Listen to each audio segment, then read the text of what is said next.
Kamusta mga tol? Parang superstar ang galawan ni Austin Reeves sa Lakers ngayon mga tol no? Noong wala si LeBron James, malapit talaga naman si Baby Back Reeves Bay, tirahin na natin yan. Pero bago yan, at tsara muna tayo, focus lang sa goal.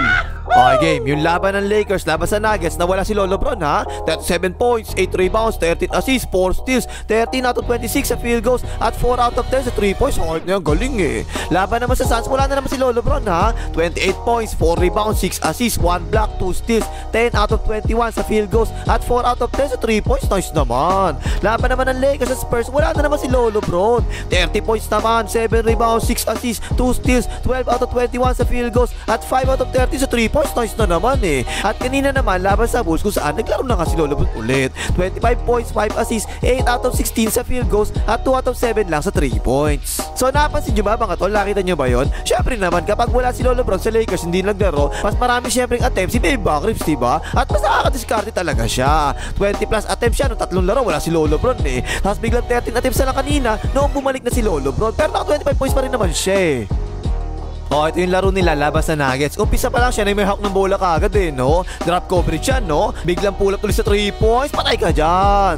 First quarter pa lang, mga tol, ganado na kagad to. Siyempre ba naman, ikaw ba naman palagi nakakahawk ng bola, diba? Eh, napaswitch, nilaksakan. Iwan ka dyan, boy. Layup yan. Maraming pagkakataon ganyan, mga tol, no? Napaswitch tapos, atake na siya ngayon sa isolation. Ayan, biglang pull up sa 3 points eh, oh. Patay din yan. O, yan pa, isa, napaswitch na naman. Si Joker lang yung bantay niyan. Ako po, mabagal yung hype na yan. Sinalaksakan lang bigla na yung Back Reeves. Ayun, fall counted pa nga. Nice naman, tol. O, ito pa isa, hand up naman to ngayon sabay screen, no? Tingnan nyo mga tol kung paano niya iwanan si Joker. Wala talagang kalaban-laban si Joker eh, no? Iwan na iwan talaga yung mabagal na yan eh. Layup yan. Yan talaga yung maganda dito kay Baby Back Reeves mga tol eh, no? Kung titingnan mo mabuti, akala mo mukhang mabagal to eh. Pero ang totoo, mabilis talaga yan. Ayan, no? Layup yan.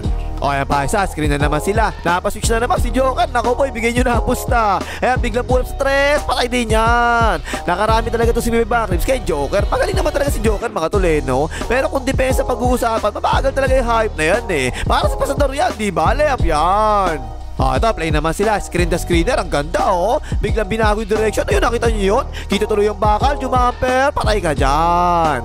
Ito naman. Hindi na i-hand up sa kanya ni Bandolp, eh, no? Pero tingnan nyo, ginawa niya cut, mga tol. Ang sikip talaga ng pasa na to. Pero lumusot pa rin yung pasa. Nice pass. Layup yan. Ito, fourth quarter na, tablang score ha. Paubos na pala yung shot clock, tinir na kagad, potre, patay ka dyan. At nung last 1 minute na mga tol, crucial to eh. Lamang na isa yung Nuggets dito, pero again, tinan nyo, yung salaksak ni Baby Back Reeves, ang bilis talaga eh, no? Layup yan. Hoy, like mong hayop ka, ano na? Isang pindot lang yan, di pa magawa, pektusan kita dyan eh, mag-like ka na. At yung matindi doon mga tol eh, no? Naka 13 assist pa nga yung nagawa niya rito ha. Eh, kikot kinek-nek mo, tinira agad, potre, patay din yan. Ganyan yung marami niya assist mga tol eh, no? Ayan yung ganyan, no? Bigla niya pinasa sa corner. Rukawa, kitang bakal, portrait. Tukam naman, pero yun, maamo ang bola. Nahawa pa nga. O, ito pa isa, tingnan yung depensa, mga tol, no? Sinalubok kagad siya, diba? Iniwanan na si Aura James sa corner, portrait. Patay ka dyan. Aura, Brody.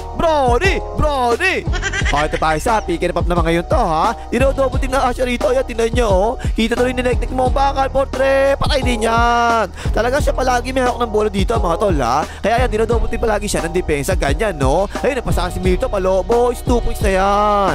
O, diba, tingnan si Baby Back dito, mga tol, ha? Parang superstar talaga, galawan dito, eh. Nag-iba ng direksyon, sabay salaksak. Nag-iba na naman direksyon, sabay pasa naman ngayon. Nice, layup yan. O, ito naman, laban naman to ng Phoenix Suns tsaka Lakers. Unang tinauhan niya is Duklaw, oh. Tatabig pa nga, tapo, ano sa abaw. Takbo, takbo.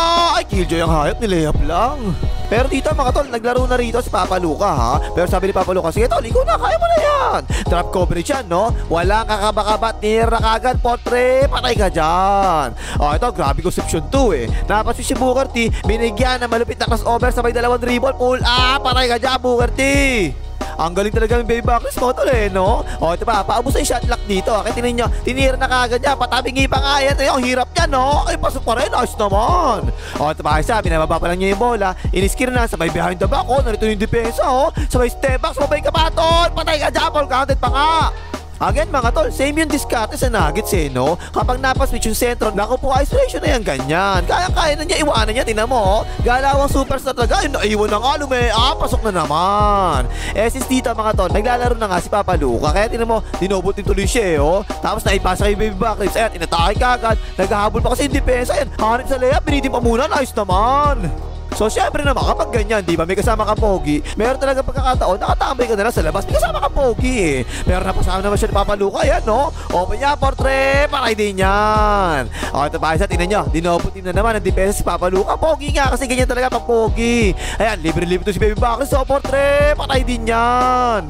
Tapos laban naman sa Spurs, no? Naglaro na naman dito si Papa Luca, ha? Ayan, nasa poste, oh. Na-screen na si Baby Bakri sa ibabaw. Kita-kita tuloy yung bakal. Portrait, patay ka dyan. Normal naman talaga yung ganyan, mga tol, diba? Kapag kakapi mo si Papa Luca, syempre naman magaling niya, pogi pa. Ayan, tinopol team na nga tuloy, eh, oh. Libre na naman si Baby Bakri. Portrait na naman, patay na naman. Ito pa isa, pinasa kay Papa Luca. Ayan yung screen, no? So parang staggered screen to, galing sa corner, mga tol, eh, no? Pero ginawa ni Baby Bakri, biglang kumat na ganyan. Ang ganda, nice pass, reverse. Pero syempre, kapag nakaupo si Papa Luca sa akin, ayan, tinan mo, for sure, si Baby Bakri yung driver ng Lakers. Napas si Manu Ginobili, ayan, no? Pumihit, ay tira pa rin, foul counted pa ka, nice tol. Actually, para sa akin talaga, mga tol, no? Yan talaga ang strength ni Baby Bakri, eh. Magaling talaga yan sa isolation, eh. O yan pa isa, si Bismack Binomba, yung bantay niya, tinan mo, sinayawa sa may pull-up, nice, patay ka dyan. Parang pang superstar ang galawan ni Baby Bakri, mga tol. Kitang-kita talaga kapag nasa isolation siya, eh, no? O ayan, isa, tingnan niya, wala niya mo, tol. Asan ka na? Dito na yung pantay mo, oh. Eto lang, open niya, portrait, patay ka dyan. O, ito ba, isa, nako po, muntik na matapon na sa bawa. Ayun, binuwena, sa kanya pa rin na ipasa. Diretso sa salaksak, tuloy-tuloy na yan, layop yan. O, ito, pass break naman. Nakita niya si Papa Luca may dala ng bola, di ba? Kaya ginawa niya, pumwesto na lang kagad siya sa corner. Ayan, kitang-kita tuloy yung bakal, kumpiyansa na yan, portrait, patay ka dyan. At ito, natuwa talaga ako rito, mga tulay, kasi parang Pinoy step yung ginawa niya rito. Hindi niyo mabuti, oh. Yung may kasamang peke sa unang step, sa may reverse na ganyan, nice naman. Tapos yung laban naman nila, laban sa Bulls kanina lang, no? Ito yung unang atake niya, tingnan nyo, traveling talaga yung ganyan, mga tol, eh. Ayan yung gada, tapos sumapak na isa, tapos bumreno, dalawa pa yung ginamit, traveling yun, 3 steps yun, eh. Pero di naman pumiti yung referee, nakatira pa tuloy, yun, awa pa nga. Naglaro na dito si Lolo Bron, mga tol, bumalik pa to, eh. So, syempre, madalas off the ball na naman si Baby Bakri dito, di ba? Ayan, bigla sumalaksak, pumula, patay ka dyan. O, ito pa isa, tingnan nyo, ang ganda ng ikot ng bola ng Lakers dito, eh, oh. Nakikick out kay Baby Bakri, wala pag-aalin lang, tinira na kagad, portrait, patay na naman. Pero ito naman, napaswitch sa malaki. Isolation na yan kapag ganyan. Ayan, umatake, bumangga. Sinapian ni Berhel Meneses. Umupo pa muna sa ere. Nakais, pabanda naman. Pero yun nga lang, mga tol, ginataang tambako ng Lakers dito, eh, no? Bakit naman kasi naglaro pa yung isa dyan, eh? Sayang, no? Sunod-sunod sana yung panalo ng Lakers, eh. Nanggugulang pa sa may pula, patay ka dyan. So yun, mga tol, no? Siyempre naman, mga tol, kapag wala talaga si Lolo Bron, mas marami siyempre chances mapupunta kay Baby Bakri, diba? Siya palagi yung hahawak ng bola kapag ganon. At kitang-kita talaga para sa akin na parang superstar talaga ang galawan nito ngayon si Baby Bakri, eh. Siguro, mga tol, eto, no? Kapag nagretiro nga ito si Lolo Bron, o kaya i-trade ng Lakers bigla si Lolo Bron, diba? Baka to si Baby Bakri mag-average to 26 hanggang 30 points per game to, eh. Sa ngayon kasi talaga, parang third option lang siya sa Lakers sa opensa, diba? May nabasa pa nga ako, sabi doon, si Baby Bakri daw yung pinakamagaling na third option sa NBA ngayon. Eh kasi nga kung tutuusin, pwede maging superstar Margaret talaga tong hype na to. Magaling talaga, eh. Napaibigilan nga lang kasi meron pang iba dyan, ay pa magretiro, kaya yun, nagiging limited tuloy yung chances niya sa opensa at hindi pa niya maibigay yung 100% talaga na kapasidad niya. O ano pang himagas, mag-like kayo, mga hitar na matanda.